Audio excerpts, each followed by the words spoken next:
बच्चों, कैसे हैं आप सभी? मैं आशा करती हूँ आप सभी लोग स्वस्थ और प्रसन्न होंगे। आज हम हमारा पाठ अव्यय यानी विकारी शब्द को पढ़ेंगे और समझेंगे। आइए इसे प्रारंभ करते हैं। ये है पाठ 12 अव्यय अविकारी शब्द। अव्यय शब्द यानी अविकारी शब्द जो है उसका अर्थ क्या है? अविकार यानी जिसमें विकार ना हो, वो अविकारी है। अविकारी यानी जिसमें परिवर्तन ना हो, वो है अविकारी शब्द। जिन शब्दों के रूप में लिंग, वचन, कारक आदि के कारण कोई भी परिवर्तन नहीं आता है, वे अविकारी शब्द कहलाते हैं। और जिनमें परिवर्तन आ जाता है वो क्या है? विकारी शब्द।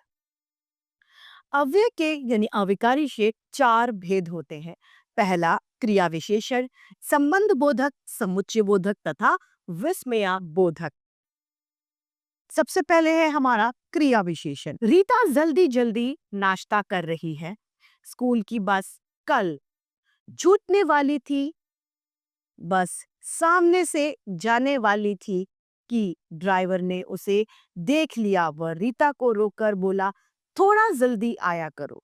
यहाँ पर जल्दी जल्दी, कल, सामने से और थोड़ा जो शब्द है ये रंगीन है और विशेषताओं का बोध करा रहा है। रीता कैसे नाश्ता कर रही थी? जल्दी जल्दी। बस कब छूटने वाली थी? कल छूटने वाली थी। बस कहाँ से जाने वाली थी? बस सामने से जाने वाली थी। रीता को कितनी जल्दी आना चाहिए था? थोड़ा जल्दी आना चाहिए था। क्रिया विशेषण के कुछ अन्य उदाहरण भी होते हैं।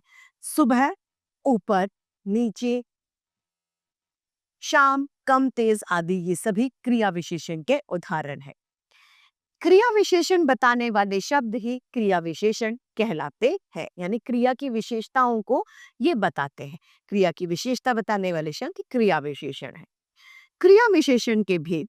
क्रिया विशेषण के 4 भेद होते हैं, यानी क्रिया विशेषण को 4 भागों में बांटा गया है।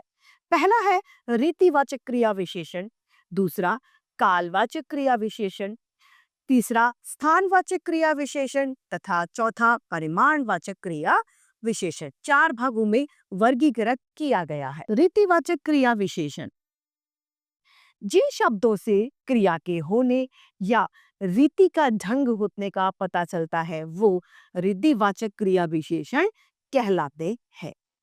जैसे कि सरिता ध्यान पूर्वक पढ़ाई करती है। कैसी पढ़ाई कर रही है वो? ध्यान पूर्वक। शेर जोर जोर से दहाड़ता है। शेर का दहाड़ना कैसे है? जोर से। बिल्ली छटपट दूध पी गई। बिल्ली का दूध पीने का तरीका क्या है? छटपट से उसने दूध पी लिया। इन वाक्यों में ध्यानपूर्वक, जोर से और झटपट शब्द क्रिया की होने की रीति यानी किस तरीके से क्रिया हुई है इसका पता हमें लगा रहे हैं। अतः ये रीतिवाचक क्रिया विशेषण के उदाहरण है। दूसरा है कालवाचक क्रिया विशेषण। जो शब्द क्रिया के होने के समय की जानकारी हमें देता है, जिससे समय का पता चलता है, वो कालवाचक क्रिया विशेषण कहलाते हैं। जैसे कि दादाजी प्रतिदिन टहलने जाते हैं। प्रतिदिन यानी हर रोज। कल हम पतंग उड़ाएंगे तथा अभी अभी रीता सोई है। इन सभी में क्या है? हमें समय का पता चल रहा है। प्रतिदिन, कल और अभी अभी। अतः ये कालवाचक क्रिया विशेषण के उदाहरण है। तीसरा है स्थानवाचक क्रिया विशेषण। जो शब्द क्रिया के होने के साथ हमें स्थान का बोध कराते हैं वो स्थानवाचक क्रिया विशेषण कहलाते हैं। जैसे कि चूहा मेज के ऊपर बैठा है। कहाँ बैठा है? मेज के ऊपर। तो हमें जब यह पता चले। बेटा आप अंदर आइए, तो अंदर भी स्थान है। मैं अभी बाहर जा रहा हूं, तो बाहर भी एक जगह है।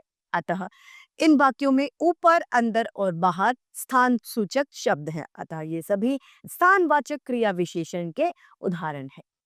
चौथा है परिमाणवाचक क्रिया विशेषण। ऐसे शब्द जिनसे मात्रा का बोध होता है वे परिमाणवाचक विशेषण कहलाते हैं। रमेश बाबू ने बहुत अच्छा भाषण दिया। मुन्नी खूब खाना खाती है। अवनी कुछ दूर चलने पर थक गई, ये सभी क्या है?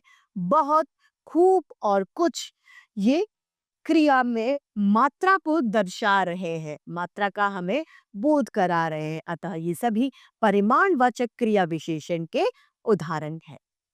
इसी के साथ ये पाठ हमारा समाप्त होता है।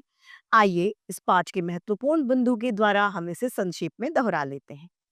क्रिया की विशेषता बताने वाले शब्द क्रिया विशेषण कहलाते हैं। क्रिया विशेषण की 4 भेद होते हैं: रीतिवाचक, कालवाचक, स्थानवाचक तथा परिमाणवाचक। इसी के साथ हमारा ये पाठ समाप्त होता है। मैं आशा करती हूँ सभी को यह पाठ भली-भांति रूप से समझ में आया होगा। आज के लिए इतना ही, फिर मिलते हैं। धन्यवाद।